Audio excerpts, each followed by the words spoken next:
લાગે છે આમાં સીધી રીતે વારો નહીં આવે, કઈ કાયદો કરવો પડશે. ઓય માડી મરી ગયા, મારી તો કેડ ભાંગી ગઈ. કોક તો કરડા માણા હામું જોવો તો ભગવાન તમારી હામું જોહે. એ માજી એમને એમ કેમ પડી ગયા? કોઈએ ધક્કો તો આપ્યો નથી. આંખું ગઈ છે તો કઈ બાજુથી ધક્કો આવ્યો એ પણ દેખાતું નથી. તે મને ઉપાડી તો ભગવાન તને ઉપાડે. એ માજી આશીર્વાદ આપો છો કે શ્રાપ? જે આપવું હોય આપું તો છું ને, તારી પાસેથી કઈ લેતી તો નથી. આ માજીને આગળ જવા દો.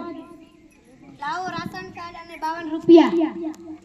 લે રાશન કાર્ડ 50 છે. 50 ના ચાલે. લે આ 8 આનાની મારા રોયા ગયા વખત ના 2 રૂપિયા બાકી છે. અમે કોઈનો બાકી જ નથી રાખતા. કઈ તું નતો, તારો ગગો હતો. માજી મારા લગ્ન જ નથી થયા. તો 2 રૂપિયા હાટુ ગરડા માણાને હેરાન કરે તો તારા લગ્ન ક્યાંથી થાય? હા લાવો. લે 8 આનાની ચોકલેટ ને 8 આનાની દાણાદાર ને રૂપિયાની બાકસ થઈ અમે ગઈ. એવું લેતા જ નથી. કેમ ના લો? બાકસમાં તો દિવસડી ઓછી છે. તારા આટા પી ગયા હશે. એ ભાઈ લઈ લો અને બીજાનો વારો આવે. સાઈન કરો. અંગ્રેજીમાં કરું કે ઉર્દુમાં કરું? જેમાં કરવી હોય એમાં કરો ને. ગુજરાતીમાં કરું કે હિન્દીમાં કરું? ગુજરાતીમાં કરી નાખો.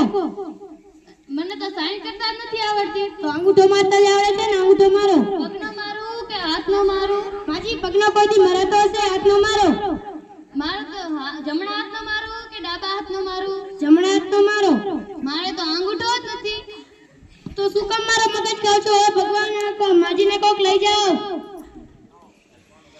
ગયા વખતે આવતા નહીં. હું મોકલાવી દઈશ તમ. કઈ તારો નંબર તો દે. તારા આટાને કહીશ કે મિસ કોલ કરશે. ભગવાન તને 150 વર્ષનો કરે. જય હિન્દ જય ભારત.